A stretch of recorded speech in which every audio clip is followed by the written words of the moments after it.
दोस्तों हमारे पास एक बहुत ही ज़्यादा जेन्युइन सा क्वेश्चन आया था मिस्टर अमित देव की तरफ से, जो कि आसनसोल से उन्होंने क्वेश्चन किया था, वेस्ट बंगाल से। उन्होंने क्वेश्चन किया था कि सर मैं बैंक में, पोस्ट ऑफिस में, एफडी में, आरडी में, एलआईसी में, इन सब चीज़ों में पैसा इन्वेस्ट करता हूं जो भरोसेमंद है, जो डूबेंगे नहीं, भागेंगे नहीं। मुझे एसआईपी इन्वेस्टमेंट करने में डर लगता है क्योंकि कहीं कंपनी पैसा लेकर भाग गई तो क्या होगा मेरे पैसों का।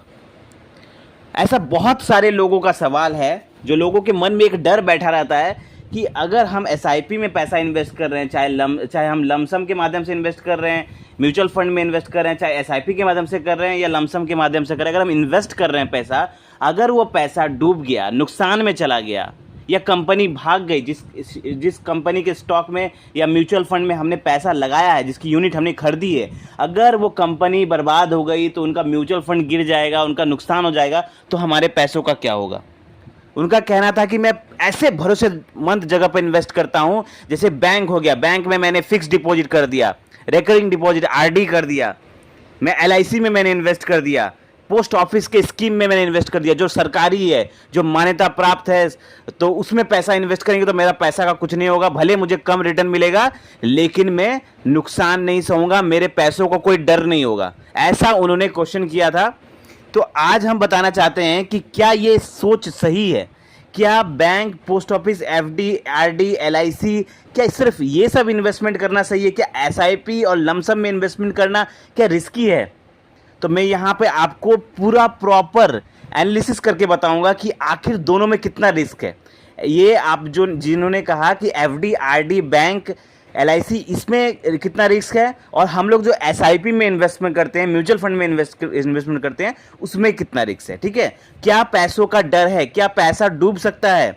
तो हम आपको बताना चाहते हैं कि पहले हम आपको एक चीज़ दिखाना चाहते हैं, रिटर्न आपको बताना चाहते हैं। ठीक है, आप चलिए सपोज करिए आप बैंक में आप सेविंग अकाउंट में पैसा रखते हैं। सबसे पहला चीज़, सिक्योर है पैसा, आप सेविंग अकाउंट में आपने पैसा रख लिया। अगर आपने सेविंग अकाउंट में पैसा रखा है तो आपको पहला बात, रिटर्न कितना मिलेगा? बहुत कम रिटर्न मिलता है साल का, आई थिंक 3 से 4% ज़्यादा से ज़्यादा मिलेगा आपको रिटर्न, उससे ज़्यादा रिटर्न नहीं मिलेगा। अगर आपने एफडी किया हुआ है, यानी फिक्स डिपॉजिट किया हुआ है, तो आपको ज़्यादा से ज़्यादा रिटर्न मिलेगा 5 से 6% का, या अगर आप सीनियर सिटीजन है तो 7 से 8% का रिटर्न मिलेगा, उससे ज़्यादा रिटर्न नहीं मिलेगा। पहला बात, ठीक है। वहीं पर अगर आप एलआईसी में इन्वेस्ट करते हैं या किसी और स्कीम में इन्वेस्ट कर सकते हैं, जैसे पीपीएफ हो गया, या अगर आप सपोज करिए आपने पोस्ट ऑफिस का किसी स्कीम में इन्वेस्ट किया, तो वहाँ पर भी बहुत ज़्यादा रिटर्न आपको देखने को नहीं मिलता है। वहाँ पर एक फिक्स टर्म आपको कहा जाता है कि हाँ भैया इतना आपको मिलेगा 20 साल बाद, 25 साल बाद, आप इतना पैसा जमा करिए, आपको 20 साल बाद, 25 साल बाद इसका डबल मिलेगा। मतलब बहुत ज़्यादा आपको बड़ा रिटर्न देखने को नहीं मिलेगा। ठीक है, पहला बात ये। दूसरे बात, वहां अगर आप एसआईपी में इन्वेस्टमेंट करते हैं, आप सबको पता है कि अगर आप अच्छे फंड में इन्वेस्ट करते हैं, बहुत सारे अच्छे अच्छे फंड हमने अपने चैनल पर बताए हैं, अगर आप किसी भी अच्छे फंड में इन्वेस्ट करते हैं तो वहां पर आपको 15% से 18% का रिटर्न आराम से मिलता है लॉन्ग रन में, अगर आप सही फंड में इन्वेस्ट करते हैं। और ऐसे बहुत सारे अच्छे अच्छे फंड हैं, दुनिया भर के अच्छे अच्छे फंड्स हैं, और वहां इन्वेस्ट कर किसी किसी फंड में 20-25% का रिटर्न बना है। मैंने खुद 25 से 30% का रिटर्न बनाया हुआ है। मैंने कुछ कुछ फंड में इन्वेस्ट किया है जहां पे मैंने 40% का रिटर्न भी बनाया है, और जब से मैंने इन्वेस्ट किया है तब से, ऐसा नहीं 1-2 साल की मैं बात कर रहा हूं, अच्छा खासा रिटर्न बनाया है, लोगों ने बनाया है, बहुत सारे इन्वेस्टर्स ने बनाया है, जो रिटेल इन्वेस्टर है, छोटे छोटे इन्वेस्टर हैं, जो कि 5,000, 2,000, 3,000 ये सब की एसआईपी करते हैं, उन लोगों ने भी अच्छा खासा रिटर्न बनाया है।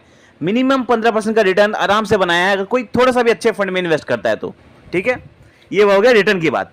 लेकिन यहां पर उनका क्वेश्चन था कि मैं रिटर्न भले कम कमाऊंगा लेकिन मुझे रिस्क नहीं चाहिए। अब यहां पर रिस्क पैरामीटर का मैं बात करता हूं। ठीक है, अब सपोज करिए अगर आपने बैंक में इन्वेस्ट किया या कहीं पे भी इन्वेस्ट किया, ठीक है, तो मैं मानता हूं वहां पर रिस्क पैरामीटर आपका बहुत कम है, लेकिन एसआईपी इन्वेस्टमेंट में भी रिस्क पैरामीटर बहुत कम है। कैसे, मैं आपको बताना चाहूंगा। अगर आप एसआईपी इन्वेस्टमेंट में किसी भी फंड में इन्वेस्ट करते हैं, थोड़े भी अच्छे फंड में इन्वेस्ट करते हैं, तो आप डाटा उठा के देख लीजिए, पूरा हिस्ट्री उठा के देख लीजिए, म्यूचुअल फंड जब से मार्केट में आया है, ठीक है, तब से आप डाटा उठा के देख लीजिए किसी भी अच्छे म्यूचुअल फंड का। आप देखिए कि जब कोई म्यूचुअल, चाहे कितना भी बड़ा क्राइसिस आए, कोरोना क्राइसिस जो सबसे बड़ा क्राइसिस आया था पिछले कुछ दिनों में, कोरोना का क्राइसिस का एग्जांपल ले लेते हैं। जब कोरोना का क्राइसिस आया था तो म्यूचुअल फंड का जो लोगों का पोर्टफोलियो था वो 20%, 30%, 40% तक डाउन हो गया था। बात सही है, लेकिन वहां से जब डाउन हुआ था, जो लोग वहां पर इन्वेस्ट किए थे और या जो लोग इन्वेस्ट नहीं भी किए थे उस टाइम पर, अगर वो लोग स्टे इन्वेस्टेड है, मतलब वहां पे पैसा नहीं निकाला उन्होंने डर के, स्टे इन्वेस्टेड है, वहां से उन्होंने 200% का रिटर्न भी देखा है। तो म्यूचुअल फंड क्या है ना, लॉन्ग रन का खेल है। अगर आप शॉर्ट टर्म के खिलाड़ी हैं, शॉर्ट टर्म में इन्वेस्टमेंट करना चाहते हैं, तो आपको म्यूचुअल फंड में हो सकता है 1-2 साल के टाइम पीरियड पे आपको नुकसान देखने को मिले। लेकिन वहीं पर अगर आप लॉन्ग टर्म के खिलाड़ी हैं, अगर आपका टर्म विजन 5 साल से मतलब ज्यादा है, देखिए म्यूचुअल फंड क्या होता है ना, 8 साल से ज्यादा पीरियड अगर आप स्टे इन्वेस्टर रहते हैं किसी भी म्यूचुअल फंड में, वहां पर आपको कंपाउंडिंग का मैजिक देखने को मिलता है। एक ऐसा मैजिक देखने को मिलता है कंपाउंडिंग का, जो आपको पैसे से आपको पैसा बना के देता है। ऐसा अनइमेजिनरी यहां पर आपको फिगर दिखाता है ना, जो बाकी किसी इन्वेस्टमेंट में आपको नहीं मिलेगा। तो वहां पर अगर आप 8 साल से ज्यादा का टाइम पीरियड देते हैं किसी भी म्यूचुअल फंड में, तो आप देखिए आपको नुकसान होने का चांसेस ना के बराबर है, मतलब बहुत कम है। आई थिंक पोस्ट ऑफिस या आपके एफडी आरडी से भी बहुत कम आपको यहां पर रिस्क पैरामीटर है, अगर आप लॉन्ग टर्म इन्वेस्टर है। 8 साल से ज्यादा का टाइम पीरियड अगर आप किसी फंड में देते हैं, तो आपको कंपाउंडिंग का मैजिक देखने को भी मिलेगा। वहां पर आप देखेंगे कि आपका एक साल में आपका पैसा डबल हो जाएगा, अगर आप 8 साल या उससे ज्यादा टाइम पीरियड तक इन्वेस्टेड रहेंगे। तो चाहे आप एसआईपी इन्वेस्टमेंट करें, चाहे लमसम कर रहे हो, म्यूचुअल फंड अगर आप कर रहे हैं, तो आप 8 साल से ज्यादा का टाइम पीरियड दीजिए, उसके बाद देखिए आपका पैसा किस तरह से मैजिक वे में बढ़ता है।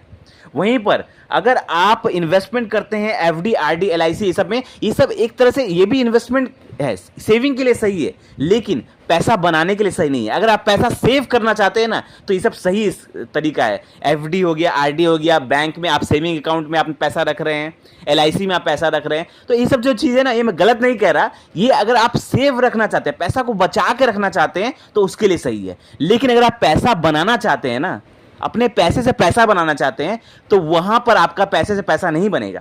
अगर आपको पैसे से पैसा बनाना है, ज्यादा पैसा बनाना है, तो आपको एसआईपी हो या लमसम हो या आपको म्यूचुअल फंड में आना पड़ेगा। और म्यूचुअल फंड एक ऐसा चीज है ना, जहां आपको पैसा भी बना के देता है और रिस्क पैरामीटर भी बहुत कम है, अगर आप लॉन्ग टर्म इन्वेस्टर हैं। हाँ, अगर आप शॉर्ट टर्म इन्वेस्टर हैं तो डेफिनेटली आपको रिस्क हो सकता है, लेकिन आपका विजन लॉन्ग टर्म का होना चाहिए, बड़ा पैसा का होना चाहिए। आपको इसमें कभी नुकसान नहीं होगा अगर आप लॉन्ग टर्म इन्वेस्टर हैं एसआईपी म्यूचुअल फंड में। तो आई होप मैं जो कहना चाहता हूं आप लोगों को समझ में आया होगा। फिर भी मन में अगर कोई डाउट है, कोई क्वेश्चन है, तो आप हमें कमेंट करें, ताकि और आप बताएं कि आप क्या सिर्फ कमेंट करके बताएं कि क्या सिर्फ आप यहाँ पे पोस्ट ऑफिस, आरडी, एलआईसी ये सब में इन्वेस्ट करना चाहते हैं, कि आप थोड़ा सा रिस्क, स्लाइटली थोड़ा सा रिस्क लेके एसआईपी म्यूचुअल फंड में भी इन्वेस्टमेंट करना चाहते हैं। कमेंट करके बताइए और मिलते हैं अगले फाइनेंशियल वीडियो में। थैंक यू, धन्यवाद।